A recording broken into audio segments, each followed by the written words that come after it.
Assalamualaikum warahmatullahi wabarakatuh. Salam sejahtera bagi kita semua. Selamat siang anak-anak. Bagaimana kabar kalian hari ini? Apakah baik? Alhamdulillah ya. Sebelumnya ibu akan bertanya dulu, apakah ada yang tidak hadir? Apakah ada teman-teman yang tidak hadir pada hari ini? Tidak ada? Oh, ada satu. Iya, bagaimana Rosa? Oh, Diva sakit tipes. Ya, ibu belum dapat telepon dari orang tuanya. Oh, baru masuk pagi ini dan suratnya akan dikirimkan menyusul. Oke. Iya, ada lagi yang ingin bicara? Oh iya, kenapa? Kenapa Novia? Oh, kemungkinan karena dia sering jajan sembarangan, makanya dia terkena penyakit tipes. Oh iya, oke. Oke, baiklah. Kita doakan saja semoga Diva lekas sembuh dan bisa berkumpul bersama kita lagi. Oh ya, tolong untuk ketua kelas, Adinda, silakan dikoordinir untuk perwakilan yang menjenguk Diva. Oke? Oke. Terima kasih. Oh ya, sebelum masuk ke pembelajaran, ada baiknya kita membaca doa terlebih dahulu. Untuk ketua kelas, silakan dipimpin doanya. Ya.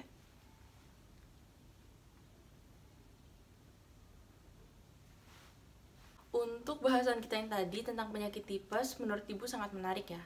Tapi ibu ingin bertanya dulu. Lalu, apakah ada yang tahu penyebab dari seorang manusia terkena penyakit tipes? Ada? Oke, Fitra. Jajan sembarangan. Oke, boleh. Lalu ada yang lagi? Iya, Novia. Bakteri Salmonella. Apa? Bakteri Salmonella typhi. Oke. Tepat sekali. Bakteri Salmonella typhi. Nah, jadi kalian sudah tahu ya bahwa bakteri ini seperti yang kita bahas minggu lalu, itu kan kita membahas seperti jenis-jenis bakteri, bentuk-bentuk bakteri, ciri-ciri bakteri, pengertian bakteri. Lalu hari ini kita membahas lebih dalam lagi. Kalian sudah tahu bahwa penyakit tipes itu disebabkan oleh Salmonella typhi. Lalu, apakah ada lagi yang lain? Bakteri yang menyebabkan penyakit lain selain tipes. Ada yang bisa kasih contoh? Satu? Ada yang bisa? Berikan satu contoh bakteri lain yang menyebabkan penyakit selain tipes. Oke, Novita. Mycobacterium tuberculosis. Penyebab penyakit TBC. Oke. Bagus sekali ya. Jadi kita sudah tahu bahwa ada 2 bakteri yang menyebabkan penyakit pada manusia. Nah, lantas apakah bakteri itu hanya dapat merugikan manusia saja, yaitu seperti menimbulkan penyakit ya? Apakah ada peran menguntungkan dari bakteri dalam kehidupan? Ada yang bisa jawab? Yuk, diam semua. Ibu tunjuk deh. Oke, ini yang jarang ngomong, Rudy. Bagaimana? Ya? Bakteri bisa menguntungkan juga. Oke. Menurut Rudy, bakteri itu bisa menguntungkan juga. Jadi, bakteri selain memiliki peran merugikan, juga memiliki peran menguntungkan menurut Rudy. Lalu ibu ingin tanya lagi nih pada Rudy. Atau ada yang lain bisa menjawab, membantu Rudy. Kira-kira apa sih contoh peran menguntungkan dari si bakteri terhadap kehidupan? Belum tahu. Jadi yang tadi kira-kira. Oke. Jadi pendapat yang tadi masih belum dapat kita konfirmasi ya. Karena tadi masih kira-kira menurut Rudy. Lalu yang lain ada yang bisa bantu menjawab? Ayo. Belum ada semua ya? Oke. Maka dari itu, karena kalian hanya baru tahu peran merugikan dari bakteri dan belum tahu peran menguntungkannya, dan juga belum tahu apakah bakteri ini benar memiliki peran yang menguntungkan, maka dari itu kita hari ini akan membahas tentang peran bakteri dalam kehidupan. Jadi dengan mempelajari materi pada hari ini, diharapkan kalian itu bisa mengetahui bahwa bakteri ini memiliki peran apa saja terhadap kehidupan. Tuh. Apakah hanya peran merugikan saja atau ada menguntungkan? Jika ada yang menguntungkan itu apa, dan peran merugikan lainnya selain penyakit tadi. Baiklah, untuk tujuan pembelajaran pada hari ini akan Ibu tuliskan di papan tulis.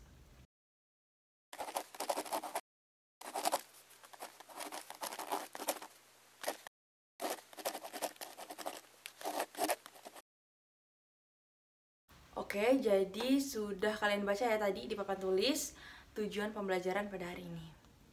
Oke, hari ini tugas kalian cukup banyak. Ibu akan membagi kalian menjadi beberapa kelompok. Jadi di kelas ini kan ada 20 orang ya. Maka dari itu ibu akan membaginya menjadi 5 kelompok. Baiklah, jadi di kertas ini sudah tertulis pembagian kelompoknya. Untuk ketua kelas silahkan dibagi ya. Dan duduknya tolong per kelompok. Jadi di depan ini ada kelompok 1, 2, di belakang ada 3, 4, dan di paling belakang ada kelompok 5. Oke. Ya, silakan. Oke, kalian sudah duduk di kelompoknya masing-masing ya. Oh iya, untuk ketua kelas silakan maju ke depan untuk mengambil LKPD-nya. Silakan bagikan ke perwakilan kelompok saja.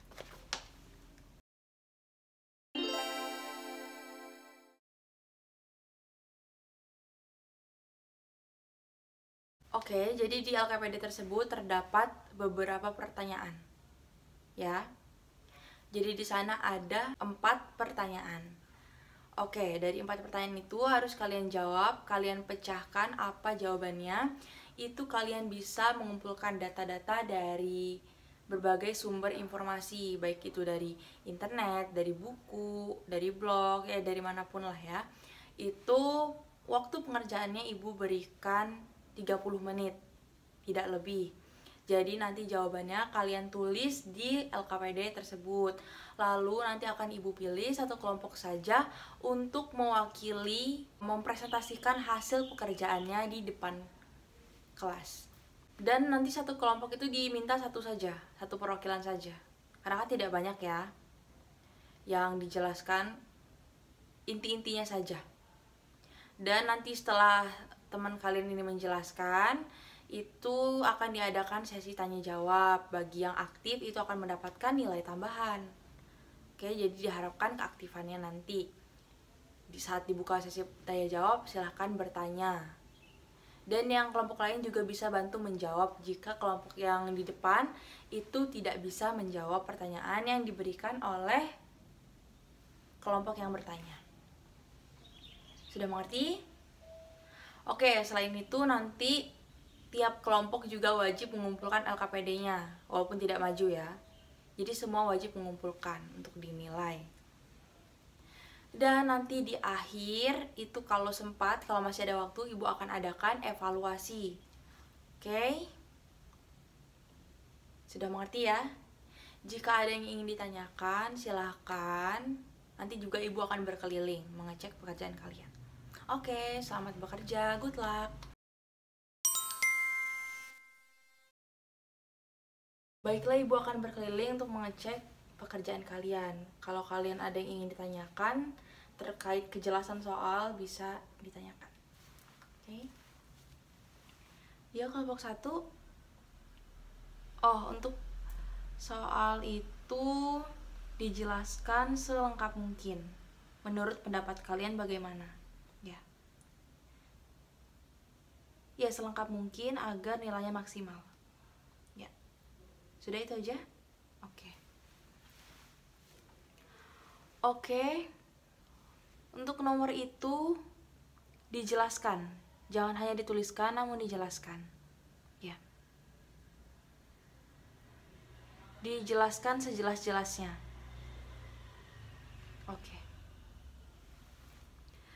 Oke, waktu terus berjalan. Total waktunya 30 menit ya.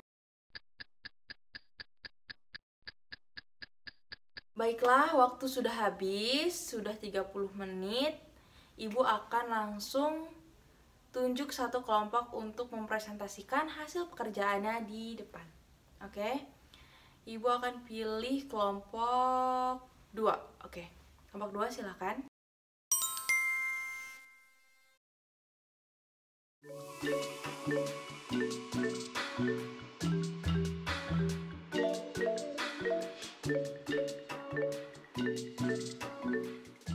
Oke, selanjutnya akan dibuka sesi tanya jawab untuk kelompok 2. Bagi kelompok lain yang mau menanggapi atau mau bertanya bisa.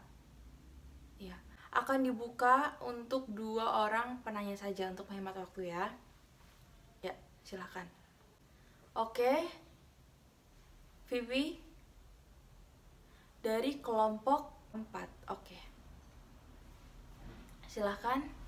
Ya baik, pertanyaannya cukup bagus ya Pipi. Jadi Pipi menyanggah sekaligus bertanya. Silakan dijawab ya. Oke, jadi kan berpendapat bahwa bakteri ini hanya merugikannya hanya dalam menimbulkan penyakit pada manusia. Sedangkan menurut Pipi tidak. Ya, bisa Pipi beri pendapat dari kelompoknya? Bagaimana? Ya, Ibu setuju ya, Pipi. Jadi, benar bahwa bakteri itu bukan hanya menimbulkan penyakit aja untuk peran merugikannya, tetapi ada yang lain juga. Seperti tadi yang Pipi jelaskan itu ada bakteri yang menyerang tanaman pepaya, yaitu Bacterium papaye ya. Dan satu lagi itu ada yang membuat daging dan ikan menjadi busuk, yang membusukkan daging dan ikan, yaitu Achromobacter. Oke, bagus sekali. Lalu selanjutnya ada pertanyaan lagi, dibuka satu pertanyaan lagi. Oke, Yuni, ya silahkan. Dari kelompok 1. Ya bagus sekali ya pertanyaannya, tentang bagaimana caranya bakteri itu bisa berperan dalam pembentukan makanan. Makanan apa nih lebih tepatnya? Yogurt, nata de coco. Oke. Yogurt dan nata de coco.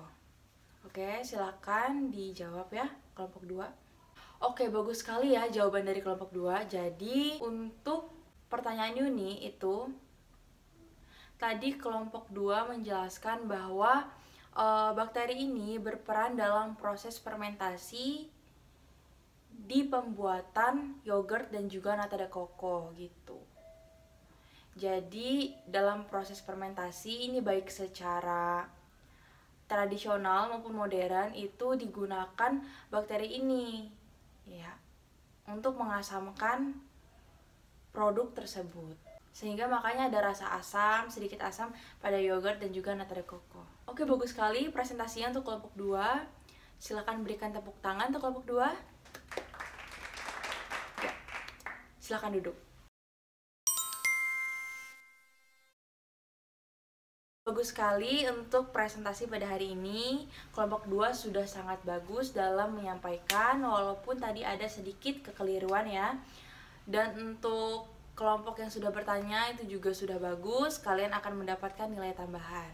Baiklah, presentasi sudah selesai, sudah sangat bagus ya. Ibu bangga dengan kalian karena sangat aktif di presentasi pada hari ini. Silahkan kumpulkan LKPD dari tiap kelompok. Oke, terima kasih. Oke, untuk evaluasi ini Ibu adakan 3 soal saja karena untuk memburu waktu ya. Jadi soalnya ini berupa tanya jawab singkat. Jadi kalian harus cepat menjawab. Kalau sudah tahu jawabannya silahkan langsung mengangkat tangan. Karena hanya 3 orang yang beruntung yang bisa mendapatkan nilai tambahan di sesi evaluasi ini. Oke, sudah siap ya semuanya? Masuk ke pertanyaan nomor 1.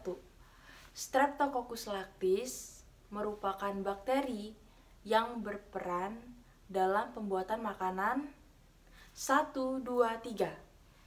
Paling cepat tadi adalah Ria. Oke, silakan Ria. Keju, oke. Benar ya. Pertanyaan nomor 2. Apakah bakteri yang berperan di lingkungan? Terserah apapun itu, yang penting bakteri tersebut berperan di lingkungan. Yuk, 1, 2, 3. Oke, Fitra, silahkan. Acetobacter, Chlorococcum berperan dalam fiksasi nitrogen bebas. Oke, boleh ya. Fiksasi nitrogen bebas. Oke, pertanyaan terakhir nih. Sebutkan satu bakteri yang berperan merugikan terhadap tanaman. Oke, siapa yang bisa? 1, 2, 3. Yang belakang, Murianti, silahkan. Pseudomonas cattleya menyerang tanaman apa? Tanaman anggrek. Oke.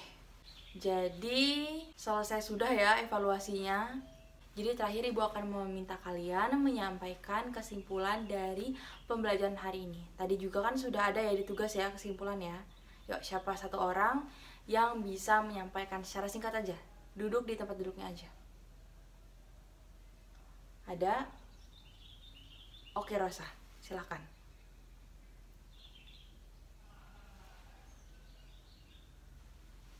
Ya. Oke, bagus ya kesimpulannya. Berarti kalau dilihat-lihat nih, kalian semua sudah paham ya tentang peran menguntungkan dan juga merugikan dari bakteri. Benar? Benar, oke. Kalau begitu, sebelum menutup pembelajaran hari ini, Ibu akan menyimpulkan lagi sekaligus menambahkan kesimpulan dari teman kalian tadi. Oke, jadi bakteri itu bukan hanya berperan merugikan dalam kehidupan. Memang benar, bakteri itu dapat menimbulkan penyakit pada manusia, hewan, tumbuhan, membusukkan makanan. Namun, ternyata hampir 70% bakteri itu dapat berperan menguntungkan dalam kehidupan.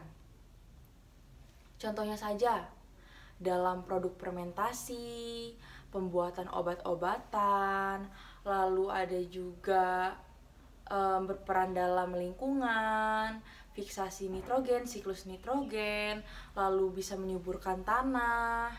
Jadi sebenarnya cukup seimbang ya peran bakteri di kehidupan. Yaitu selain merugikan, tapi ada sisi menguntungkannya juga. Bahkan lebih banyak sisi menguntungkannya dalam kehidupan kita. Seperti itu. Jadi selesai sudah materi tentang bakteri kita terakhir di minggu ini, di hari ini maksudnya. Jadi minggu depan kita sudah masuk ke KD baru, materi baru. Oke, hari ini tidak ada tugas karena kalian sudah mengerjakan tugasnya di sekolah. Jadi, oh ya, jangan lupa belajar untuk minggu depan. Silakan baca bukunya, pelajari bab selanjutnya. Oke, baiklah, Ibu akhiri pembelajaran hari ini. Semoga apa yang kita pelajari hari ini dapat bermanfaat bagi kita semua, dapat menjadi berkah. Oke, terima kasih. Wassalamualaikum warahmatullahi wabarakatuh.